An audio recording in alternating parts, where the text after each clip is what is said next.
আসসালামু আলাইকুম রহমতুল্লাহি ওবারাকাতুহ। প্রিয় সত্যকথন চ্যানেলের শ্রোতা বন্ধুরা, আশা করি আল্লাহ পাকের অশেষ মেহেরবানিতে আপনারা সকলে ভালো আছেন। ইমাম মাহদির আবির্ভাবের সময় দুনিয়ার অবস্থা। ইমাম মাহদি হাসান রাদিয়াল্লাহু আনহু এর মতো হবেন। আবু ইসহাক সাবি রহমতুল্লাহি আলাইহি বর্ণনা করেন, আলী রাদিয়াল্লাহু আনহু একবার তার সন্তান হাসানকে দেখে বললেন, আমার এ ছেলে সাইয়েদ। রাসূল সাল্লাল্লাহু আলাইহি সাল্লাম তাকে সাইয়েদ নামে অভিহিত করেছেন। ওর বংশধরদের মধ্যে এক ব্যক্তি আসবে যার নাম তোমাদের নবীর নামে হবে, অর্থাৎ মুহাম্মদ। তিনি স্বভাবগত দিক দিয়ে হাসানের মতো হবেন, তবে আকৃতিতে তার মতো হবেন না। রাসূল সাল্লাল্লাহু আলাইহি সাল্লামের বাণী অনুযায়ী সেই ব্যক্তি পৃথিবীকে ন্যায় পরায়ণতা দিয়ে পরিপূর্ণ করে দেবেন। ইমাম মাহদির বরকত থেকে বঞ্চিত ব্যক্তি উম্মে সালামা রাদিয়াল্লাহু আনহা বর্ণনা করেন, রাসূল সাল্লাল্লাহু আলাইহি সাল্লাম ইরশাদ করেছেন, হাজরে আসওয়াদ ও মাকামে ইব্রাহিমের মাঝামাঝি স্থানে আমার উম্মতের এক ব্যক্তি ইমাম মাহদি এর হাতে বদরি সাহাবীদের সমপরিমাণ লোক ৩১৩ জন বায়াত হবে। এরপর সেই খলিফার কাছে ইরাকের অলিরা ও শামের আবদালরা আসবে। বায়াতের সংবাদ ছড়িয়ে পড়লে খলিফার বিরুদ্ধে যুদ্ধ করতে শাম থেকে একটি সেনাদল রওনা হবে। তারা যখন বাইদায় পৌঁছবে তখন তাদেরকে জমিনে ধসিয়ে দেয়া হবে। এরপর এক কুরাইশি ব্যক্তি আক্রমণ করবে, যার মাতুলালয় কালব গোত্রে হবে, অর্থাৎ সুফিয়ানি। মহান আল্লাহ তাকেও পরাজিত করবেন। সেদিন বলা হবে, আজ সেই ব্যক্তি ক্ষতিগ্রস্ত যে কালবের গনিমত থেকে মাহরুম হয়েছে। আবু হুরায়রা রাদিয়াল্লাহু আনহু থেকে বর্ণিত আছে, রাসূল সাল্লাল্লাহু আলাইহি সাল্লাম ইরশাদ করেছেন, ওই ব্যক্তি সত্যিই বঞ্চিত যে কালবের গনিমত থেকে বঞ্চিত হয়েছে, চাই তা একটি রশি হোক না কেন। ওই সত্তার কসম যার হাতে আমার প্রাণ, নিশ্চয় কালবের মহিলাদেরকে দামেস্কের রাজার বিক্রি করা হবে, এমনকি তাদের মধ্যে একজনকে পায়ের গোড়ালি ভাঙা থাকার কারণে ফিরিয়ে দেয়া হবে। হাদিসের উদ্দেশ্য হলো, যে ব্যক্তি ইমাম মাহদির নেতৃত্বে সুফিয়ানির সৈন্যবাহিনী, যাদের মধ্যে অধিকাংশই কালব গোত্রের হবে, এর বিরুদ্ধে যুদ্ধ করবে না এবং তাদের সম্পদকে গনিমত হিসেবে লাভ করবে না, যদিও তা রশির মতো সস্তা বস্তুই হোক না কেন, তবে সে দিন ও দুনিয়া উভয় দিক দিয়েই ক্ষতিগ্রস্ত হবে। এভাবে যে জিহাদের সওয়াব থেকে বঞ্চিত হলো, আবার গনিমতের মালও পেল না। এরপর রাসূল সাল্লাল্লাহু আলাইহি ওয়াসাল্লাম ইমাম মাহদির সফলতার সুসংবাদ দিয়েছেন যে তার সেনাবাহিনী সুফিয়ানির বিরুদ্ধে জয়ী হবে এবং গনিমত হিসেবে প্রাপ্ত তাদের মহিলাদেরকে বিক্রি করবে, যে সেনাদলকে ধসিয়ে দেওয়া হবে। ওবাইদুল্লাহ ইবনু কিবতিয়া রাদিয়াল্লাহু আনহু বর্ণনা করেন, একবার হারেস ইবনু রবিয়া ও আবদুল্লাহ ইবনু সাফওয়ান উম্মুল মুমিনিন উম্মে সালামা রাদিয়াল্লাহু আনহার কাছে এলেন।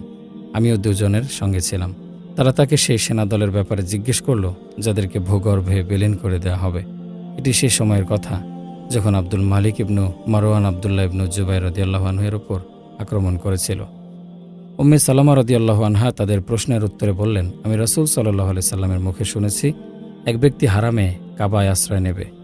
একটি সেনাদল তার বিরুদ্ধে যুদ্ধ করতে অগ্রসর হবে। তারা বাইদা নামক স্থানে পৌঁছলে তাদেরকে ভূগর্ভে ধসিয়ে দেওয়া হবে। আমি রাসূল সাল্লাল্লাহু আলাইহি সাল্লামকে জিজ্ঞেস করলাম, যে সকল লোককে জোরপূর্বক তাদের সঙ্গে আনা হয়েছিল তাদেরকে কি অপরাধে ধসিয়ে দেওয়া হবে? তিনি বললেন, এ লোকদেরও তাদের সঙ্গে ধসিয়ে দেওয়া হবে, তবে কিয়ামতের দিন প্রত্যেকের নিয়ত উদ্দেশ্য অনুযায়ী হাসর ও হিসাব হবে। আবদুল্লাহ ইবনু মাসউদ রাদিয়াল্লাহু আনহু বর্ণনা করেন, রাসূল সাল্লাল্লাহু আলাইহি সাল্লাম ইরশাদ করেছেন, পৃথিবীর দিন রাত শেষ হবে না যতক্ষণ না আমার আহলে বায়াত বংশধর থেকে এক ব্যক্তি খলিফা হবেন। আমার নামও আমার পিতার নামে হবে, অর্থাৎ তার নাম মুহাম্মদ ইবনু আবদুল্লাহ হবে। জুলুম নির্যাতনে অন্ধকারাচ্ছন্ন পৃথিবীকে তিনি ন্যায় পরায়ণতা দিয়ে ভরপুর করে দেবেন। ইমাম মাহদির বায়াতের স্থান।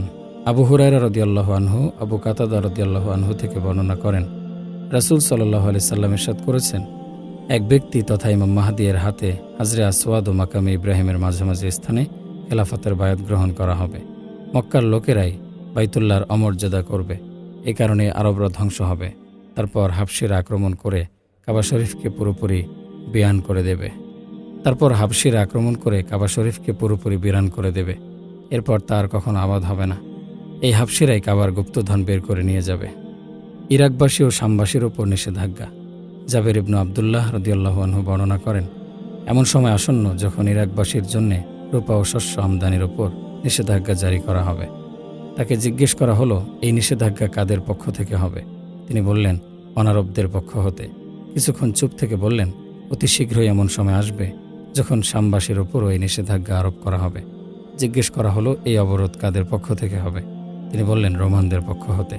এরপর বললেন, রাসূল সাল্লাল্লাহু আলাইহি সাল্লাম ইরশাদ করেছেন, আমার উম্মতের মধ্যে একজন খলিফা হবেন, অর্থাৎ ইমাম মাহদী, যিনি লোকদেরকে মুঠি ভরে ভরে সম্পদ দান করবেন, তা হিসাবও করবেন না। ওই পবিত্র সত্তার কসম, যার কুদরতি হাতে আমার প্রাণ, নিশ্চয়ই ইসলাম তার প্রথম অবস্থার দিকে ফিরে যাবে। নিশ্চয়ই সমস্ত ঈমান মদিনায় ফিরে যাবে, যেমনইভাবে তার সূচনা মদিনায় হয়েছিল। এমনকি ঈমান শুধু মদিনাতেই থাকবে। যখনই কোনো ব্যক্তি মদিনাকে অপছন্দ করে মদিনা ত্যাগ করবে, মহান আল্লাহ তার চেয়ে উত্তম ব্যক্তিকে সেখানে আবাসন দেবেন। কিছু মানুষ জানতে পারবে যে অমুক স্থানে বাগবাগিচা ও ক্ষেত খামারের আধিক্য রয়েছে, তখন তারা মদিনা ত্যাগ করে সেখানে চলে যাবে, অথচ মদিনাই তাদের জন্য উত্তম ছিল যদি তারা এটি জানত। ইমাম মাহদির হাতে বায়াতের হুকুম। সাওবান রাদিয়াল্লাহু আনহু বর্ণনা করেন, রাসূল সাল্লাল্লাহু আলাইহি ওয়াসাল্লাম ইরশাদ করেছেন, তোমাদের গুপ্তধনের কাছে 3 ব্যক্তি যুদ্ধ করবে, 3 জনই খলিফার ছেলে হবে। তবুও এই গুপ্তধন তাদের হাতে পড়বে না। এরপর পূর্ব দিক থেকে কালো ঝান্ডা প্রকাশ পাবে এবং তারা তোমাদের বিরুদ্ধে এত কঠিনভাবে যুদ্ধ করবে যে তার আগে কোনো জাতি এত কঠিন যুদ্ধ করবে না। এরপর রাসূল সাল্লাল্লাহু আলাইহি সাল্লাম বলেন, যখন তোমরা তাকে দেখবে তখন তার হাতে বায়াত হবে। যদিও বায়াতের জন্য বরফের ওপর হামাগুড়ি দিয়ে আসতে হয়, নিঃসন্দেহে তিনি আল্লাহর খলিফা মাহদী হবেন। সুফিয়ানির পরাজয়।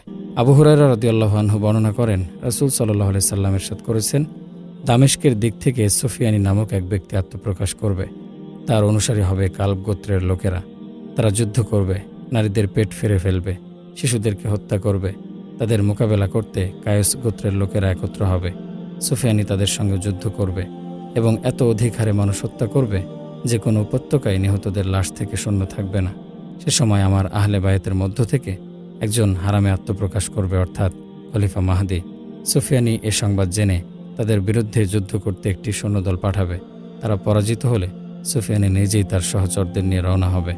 যখন তারা বাইদায় মক্কা মদিনার মাঝামাঝি এক বিরান প্রান্তরে পৌঁছবে, তখন তাদের সবাইকে ভূগর্ভে ধসিয়ে দেয়া হবে। একজন সংবাদদাতা ছাড়া আর কেউ বাঁচবে না। ইমাম মাহদীর আবির্ভাবের সময় দুনিয়ার অবস্থা। আবু তুফাইল রাদিয়াল্লাহু আনহু মুহাম্মদ ইবনু হানাফিয়া রহমতুল্লাহি আলাইহি থেকে বর্ণনা করেন যে তিনি বলেন, একবার তিনি আলী রাদিয়াল্লাহু আনহুর মজলিসে বসা ছিলেন। এক ব্যক্তি তাকে ইমাম মাহদী সম্পর্কে জিজ্ঞেস করল। আলী মজা করে বললেন, দূর হয়ে যাও। এরপর হাত দিয়ে ইশারা করে বললেন, ইমাম মাহদী আখেরি জামানায় আগমন করবেন। সে সময় বদদিনী এত বেশি হবে যে ব্যক্তি আল্লাহর নাম নেবে তাকে হত্যা করা হবে। মহান আল্লাহ একটি দলকে তার কাছে একত্র করবেন, যেভাবে বিক্ষিপ্ত মেঘমালাকে একত্র করেন। তাদের মধ্যে মেল মহব্বত সৃষ্টি করবেন। তারা কাউকে দেখে বিরক্তও হবে না, কাউকে দেখে খুশিও হবে না, অর্থাৎ সবার সঙ্গে তাদের ব্যবহার সমান হবে। খলিফা মাহদীর কাছে সমবেত হওয়া লোকদের সংখ্যা বদরী সাহাবীদের সংখ্যার অনুরূপ হবে, অর্থাৎ 313 জন। এ দলের মর্যাদা এত বেশি হবে যা আগে পরে আর কারো এত মর্যাদা অর্জিত হয়নি। এ দলের সংখ্যা তালুতের সঙ্গীদের সংখ্যার অনুরূপ হবে, যারা তালুতের সঙ্গে জর্দান নদী পার হয়েছিল। আবু তুফাইল বলেন, মুহাম্মদ ইবনু হানাফিয়া মজলিসে উপস্থিত লোকদেরকে জিজ্ঞেস করলেন, তোমরা কি এই দলের অন্তর্ভুক্ত হওয়ার ইচ্ছে পোষণ করো? আমি বললাম, হ্যাঁ। তিনি কাবা শরীফের 2 খুঁটির দিকে ইঙ্গিত করে বললেন, খলিফা মাহদীর আবির্ভাব এর মাঝে হবে। আমি বললাম, আল্লাহর কসম, মৃত্যু পর্যন্ত আমি এখান থেকে দূরে সরব না। বর্ণনাকারী বলেন, আবু তুফাইলের ইন্তেকাল মক্কা নগরীতে হয়। ইমাম মাহদীর আবির্ভাবের আগে কিয়ামত সংঘটিত হবে না। আবু সাঈদ খুদরি রাদিয়াল্লাহু আনহু থেকে বর্ণিত আছে, রাসূল সাল্লাল্লাহু আলাইহি ওয়াসাল্লাম ইরশাদ করেছেন, কিয়ামত সংঘটিত হবে না যতদিন না পৃথিবীতে জুলুম, নির্যাতন, অবাধ্যতা ছড়িয়ে পড়বে। তারপর আমার বংশের এক ব্যক্তি জন্মগ্রহণ করবেন, যিনি পৃথিবীতে ন্যায় ও ইনসাফ প্রতিষ্ঠা করবেন। তার আবির্ভাবের আগে কিয়ামত সংঘটিত হবে না। তিনি খেলাফতের পরও 7 বছর জীবিত থাকবেন। আবু সাঈদ খুদরি রাদিয়াল্লাহু আনহু বর্ণনা করেন, রাসূল সাল্লাল্লাহু আলাইহি সাল্লাম ইরশাদ করেছেন, মাহদী আমার বংশধরদের মধ্য থেকে হবে। তার নাক পাতলা উঁচু হবে, কপাল উজ্জ্বল হবে। তিনি পৃথিবীময় ইনসাফ ছড়িয়ে দেবেন। তার আগমনের আগে যেমন জুলুম ও অত্যাচারে ভরা থাকবে, রাসূল সাল্লাল্লাহু আলাইহি সাল্লাম আঙ্গুরে গণনা করে বলেন, তিনি খেলাফতের পরও 7 বছর জীবিত থাকবেন। উম্মুল মুমিনিন উম্মে সালামা রাদিয়াল্লাহু আনহা বর্ণনা করেন, রাসূল সাল্লাল্লাহু আলাইহি সাল্লাম ইমাম মাহদীর আলোচনা করেছেন এবং তাতে বলেছেন, তিনি ফাতেমা রাদিয়াল্লাহু আনহার সন্তানদের মধ্য থেকে জন্মগ্রহণ করবেন। ইমাম মাহদীর যুগে বরকত। আবু সাঈদ খুদরি রাদিয়াল্লাহু আনহু বর্ণনা করেন, রাসূল সাল্লাল্লাহু আলাইহি সাল্লাম ইরশাদ করেছেন, আমার উম্মতের শেষ ভাগে ইমাম মাহদী জন্ম নেবে। মহান আল্লাহ তার এলাকায় অধিক হারে বৃষ্টি বর্ষণ করবেন, ভূমি ফসল উৎপাদন করবে। তিনি মানুষকে সমানভাবে দান করবেন। তার খেলাফতকালে গবাদি পশু উম্মতের আধিক্য হবে। তিনি খেলাফতের পর 7 বা 8 বছর জীবিত থাকবেন। ইমাম মাহদীর খেলাফতকাল। আবু সাঈদ খুদরি রাদিয়াল্লাহু আনহু বর্ণনা করেন, রাসূল সাল্লাল্লাহু আলাইহি সাল্লাম ইরশাদ করেছেন, আখেরি জামানায় পৃথিবী জুলুম নির্যাতনে ভরে যাবে।